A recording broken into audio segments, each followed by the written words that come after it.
Hello, everyone. Welcome to the Horror Room. I'm Travis Bruce, and today we're doing another Women of Horror Spotlight. Today I have with us, she's an actress, and she is starring in a new indie horror film that's called TECHNOBURGER. I love that title.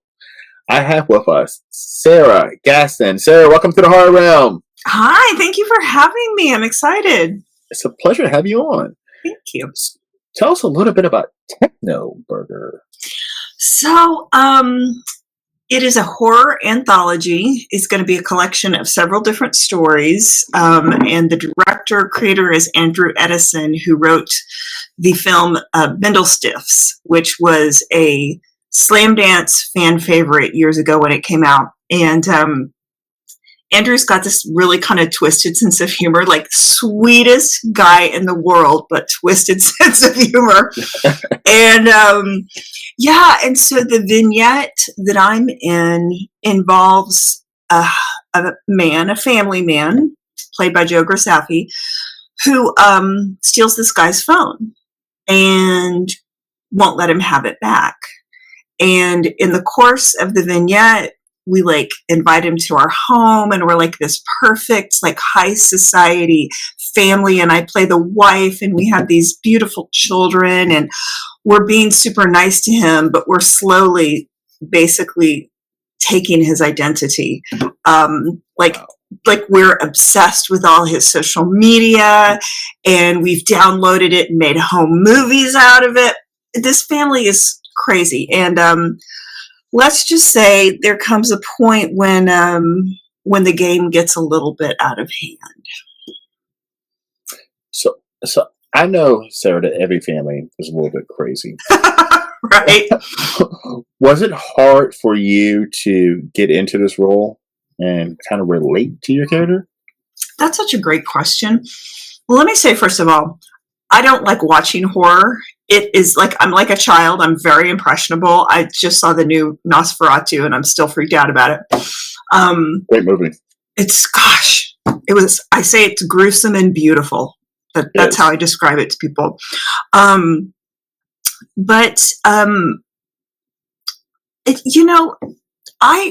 have been an actor a long time. And one thing that I know is that everybody believes their behavior is justified, right? We can look at our political climate right now and see ample evidence of that. And, in my mind, for this character, we just love this young man, and we just want him to be part of our family, And so the approach was just genuine love and affection, and we want to include him, and, we may just love him to death. I don't know. Literally. Maybe so. No spoilers. So yeah, I approached it as she's just everybody's mama. She's just everyone's mama. This is just a new little chick to put under her wing. So, and then of course you can't let him go. No, you cannot. You can't. No. So, like you said, you've been acting for a while, but you've also directed, produced, right? Do you think it makes you a better actress by also being a writer and producer and director and being on the other side of the camera, and vice versa? Well, I only started to produce a few years ago, and I only directed my first film in 2023. So, and I've written off and on my whole life. I would say more being an actor as long as I am has made me a much better filmmaker, because I know how to create an environment on a set, because I've been on so many sets that were poor, and I know what you get when you run a poor set. So I felt like I was, and I've coached for a long time. I coach actors. So I felt like I was once I decided to direct, I knew what I was doing, because I'd been in it so long, just never in charge. As far as vice versa, I think because I've worked with so many directors, and I have been a producer on a few things that took a long time to get made, I can appreciate, and I knew this going back to college because of the way I was trained in college, the actor is just this small part, right? Yeah. And so I've known for a long time that I'm just a very small part, even if I'm the lead. I'm a very small part in a very big process.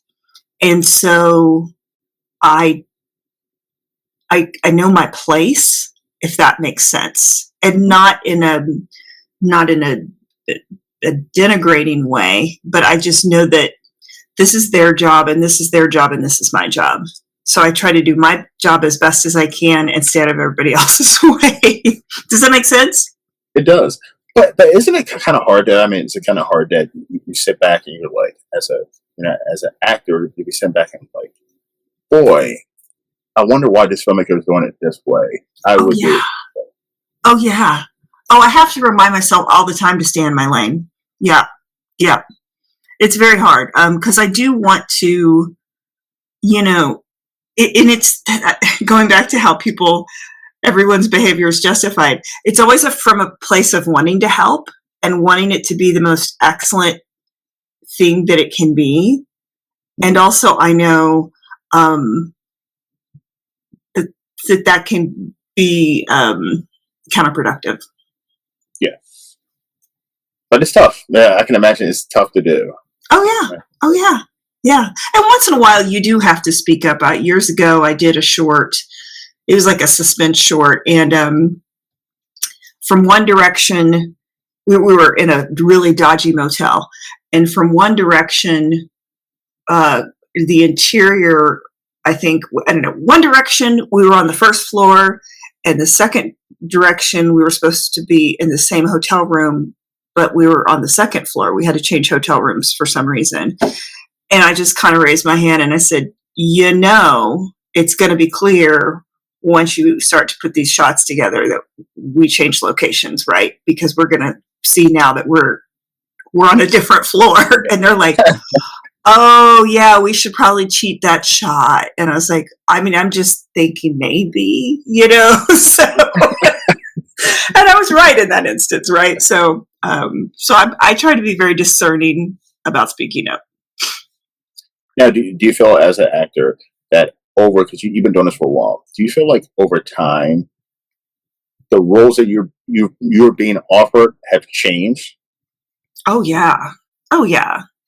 Part of that's just age, when you're in your 20s, you get offered this. When you're in your 40s, you get offered this. But I don't know. I'll tell you, for a very long time, I seem to get a mix of either somebody very kind and warm, like the mother of the autistic child, or somebody who's gonna kill you and everyone you love. So, and some detectives. Different. Yeah. So, and that's been happening, oh gosh, probably since high school, when I started doing theater as a kid. Because I can be very kind and, very sweet and, but I'm also not a pushover. And when push comes to shove and it's you or me, you're probably going down. So. Oh, I can't see that in you, Sarah. No. Wait till you see TECHNOBURGER. Now, is there a difference so I've only been in two movies, and it's been horror. Mm-hmm. Is there a difference from acting in a horror movie compared to other genres? Do you feel like?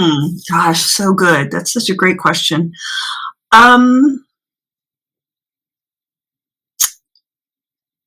Yes, and no. I always want to operate from a place of truth, no matter how absurd the character seems. Excuse me. So I would compare horror more with straight drama, and then I'd put comedy over here. Because comedy needs a lighter touch. Even anger in comedy needs a light touch because we never ever want to feel threatened. Whereas the real world, and specifically in horror, threat is always looming, right? And so whether I'm playing the protagonist or the antagonist, it's the same point of view, a truthful point of view, whether it's horror or drama, right? Because I want someone to say, I can kind of understand why they might do that. Relatability, yes. Yeah. But so when it comes to horror, though, Mm-hmm. I feel like well, recently there's been more character development and emphasis on an actual acting when it comes to horror. But I mean, 10 years ago or before that, it seemed like horror acting was not as serious, or it seemed like it was a lot of new actors, actresses, and there was no emphasis put on great acting.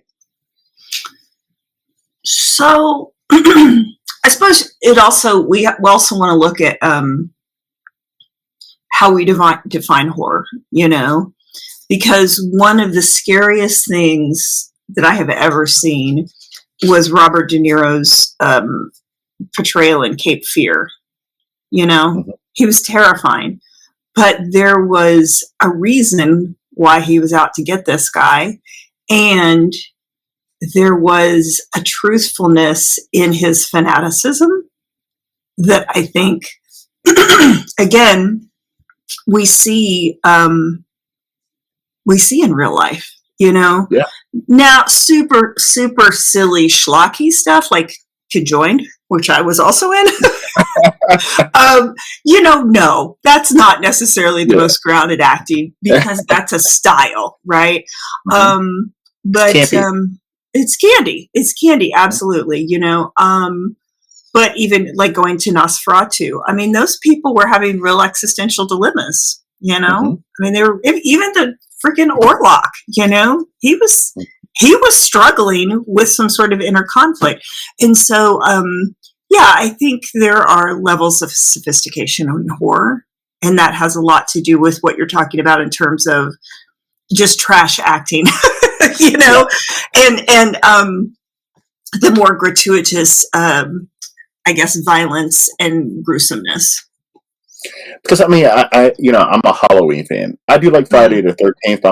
I wouldn't say I'm a huge Friday the 13th fan, and the reason why is because Friday the 13th had that campy, bad acting. It was campy. It was fun. You know what I mean? It was. Yeah. But Halloween had that.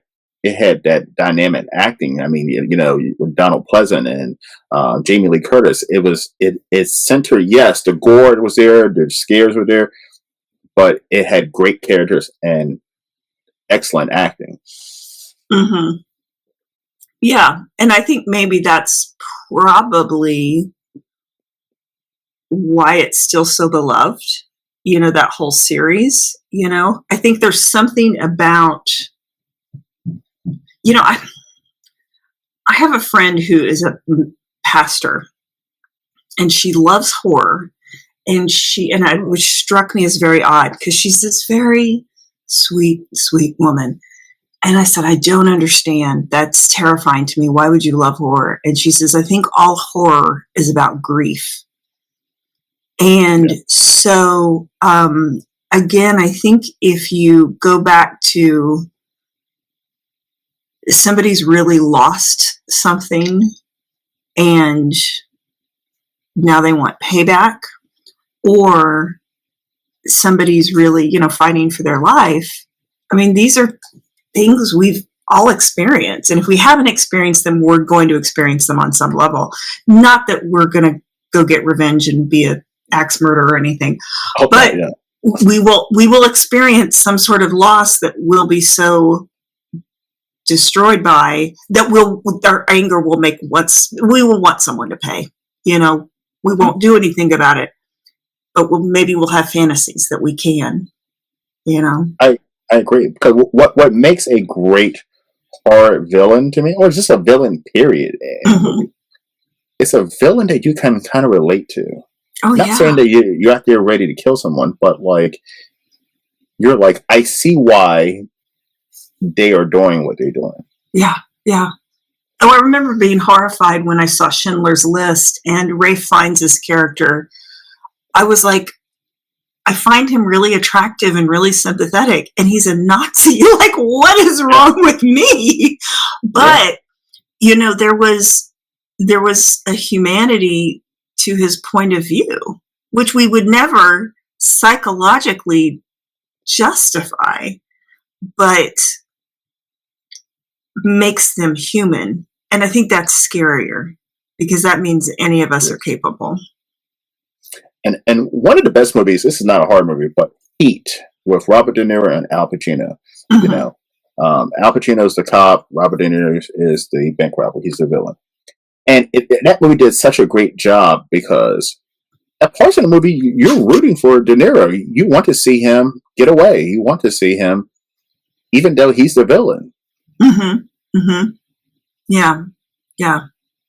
And that's powerful storytelling and acting. Yeah. See, we both brought up De Niro. His villains we get them. Even in Killers of the Flower Moon, couldn't stand the man for what he did, but he was likable. Yeah. Oh, yeah. Now, is there a genre of movies that you necessarily don't like to act in? Oh, yeah. I'm not interested in torture porn. Okay. Yeah. And I'm not interested in being one in a line of victims. Things that further disempower women really just aren't for me. That's understandable. Yeah. I say on my show all the time, like torture porn is probably like one of my least favorite genre of horror. Even though I did like Hostel, I did like the first Hostel. I thought it was good, but no, I don't get it. I mean, I like even like the Saw movies. Like I like the first one, but like I don't get that slow torturing, killing someone. It's a little too much for me. Yeah. Well, and I worry just on a humanity level, I worry that we're immunizing ourselves against empathy, when we can comfortably watch suffering. Mm-hmm. That really disturbs me. You go down a dark road. And yeah. I don't like. I tell people I don't like mean-spirited horror. I mean, all horror is somewhat mean-spirited, but I just don't like horror that's just mean to be mean. There's there's some of them out there, and listen, people love them. People absolutely love them. Yeah. I don't like my horror movies to be mean just to be mean. Right. Well, and it's so funny because, you go to these conventions, and I've been to a few, to promote things I've been in, and horror fans, by and large, are some of the sweetest, just gentlest souls, which is so interesting to me. And sometimes they look really scary, like big tatted up guys, and they'll just look terrifying and just sweet as can be, So it's just an interesting juxtaposition between people that are drawn to that and, and why, and, but who they are in day-to-day life, and I don't know if it's some sort of, a substitute for, feeling powerless in some other area of their life, I wonder about it, not a little, because to me, it's so disturbing. And like I said, it sticks with me. And, and I'm very empathetic. And so watching anyone hurt is very hard for me because I get real drawn in. So I certainly don't want to, do that for leisure. Yeah. It gets a. I consume. Listen, I'm a horror fan. I have a horror show. I'm a horror fan. Sure. I've been a horror fan since I was a kid. But I have to take a. I tell people I have to take a break from horror because, I mean, my day job, I'm a mortician, so I see dark, deep stuff, the bad in human beings every single day. You know, murders, homicides, all that stuff, right? So I see real life horror every single day.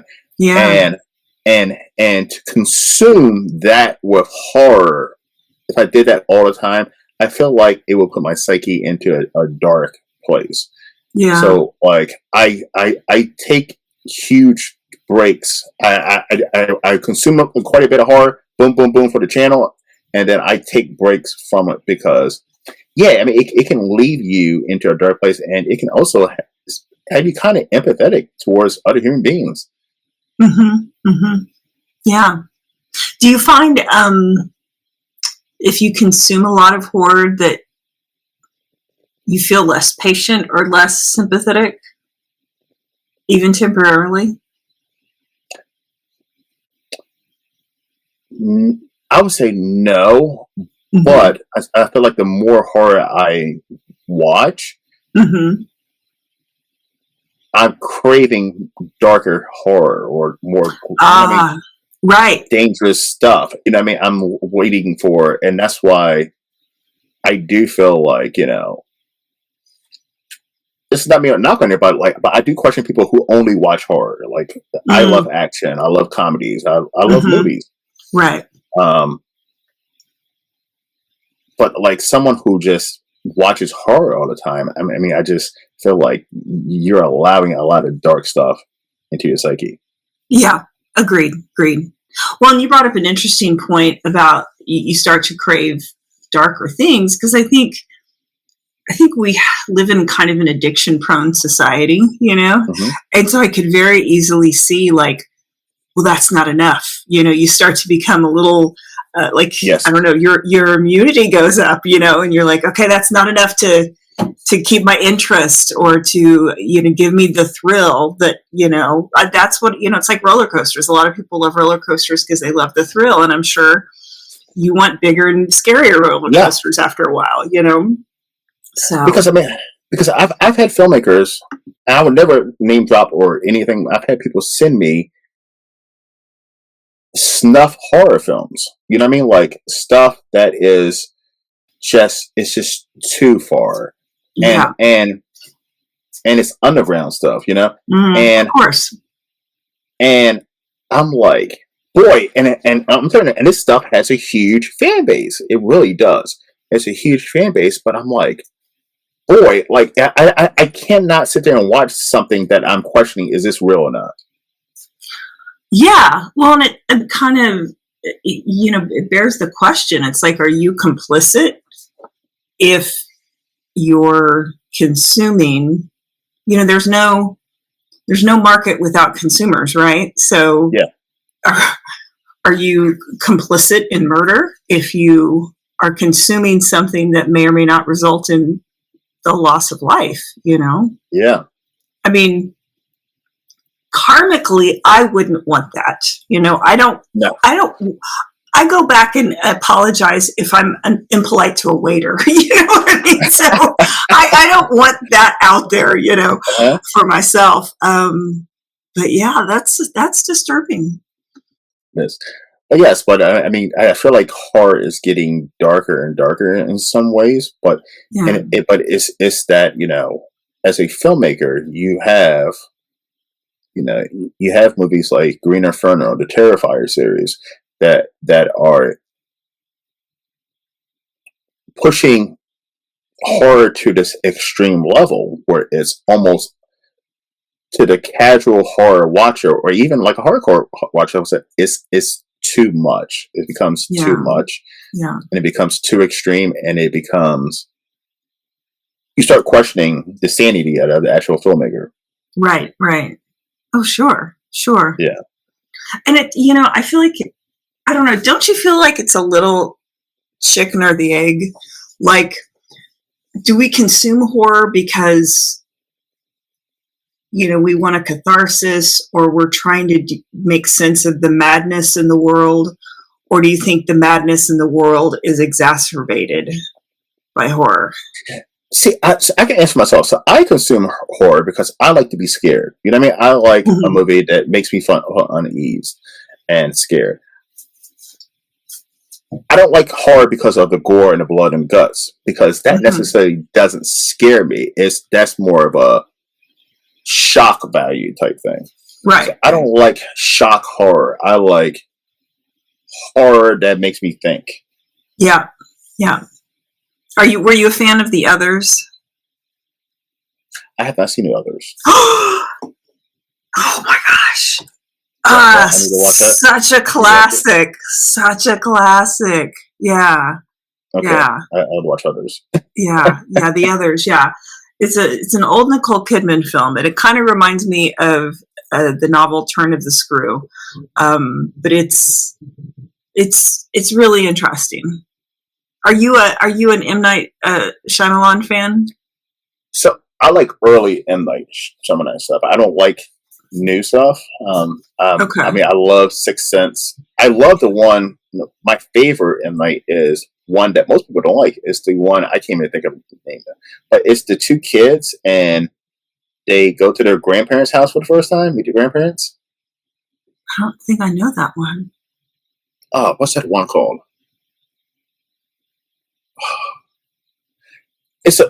I think that's the best one. Like, it's this mother and she sends her kids out of state to meet their grandparents for the first time, and their grandparents started doing some weird, crazy shit the whole entire time they're with them. And, sounds right. I mean, yeah. But it turns out, listen, this movie's been out for 20 years. But it turns out it's not even the grandparents. Oh, okay. Yeah. It's some crazy people, old people who escaped from the insane asylum and they murdered the grandparents and they're pretending to be these kids' grandparents. Yeah. It's so weird because when you first started talking about it, I was like, it somehow made me think of Get Out. And talking about people acting weird and like, why are they acting that way? And then you find out and you're like, holy crap. And that's a disturbing movie too. Get Out is a disturbing movie. Oh my movie. God. So upsetting. Who knew Key and Peele, cute little Jordan Peele, was so, yes, crazy. That little twist to him. Yeah, a little bit. A little bit. All right, Sarah, where can everyone find you? Oh, let's see. You can find me on Instagram, Sarah Gaston Actor. I no longer have Twitter. You can also, I know, right? You can also find me on Facebook. I'm not sure for how long. You can find me on LinkedIn, and I have a website, sarahgaston.com. No H. There is no H in my name. So, but yeah, Instagram is probably the best place just because I'm much more active about posting updates on what I'm up to, and and other stuff coming up. I'm attached to Scream 2 Legacy, which is a fan film in the Scream world. So we'll see. Hopefully we'll get funding for that soon. So I post updates like that on Instagram. Well, Sarah, I'm definitely going to have you back on. Okay. This was so much fun. Yeah, thank you. It was so great talking to you, Travis. Thank you. You're welcome. Anytime. Listen, everyone, please follow Sarah and also check out her website as well. sarahgaston.com. I said it right? Yep. No H. No H. All right, everyone. Well, thank you for coming to the Horror Room. I'm Travis Bruce, and that's Sarah Gaston. Thanks, y'all. We'll see you next time. Take care.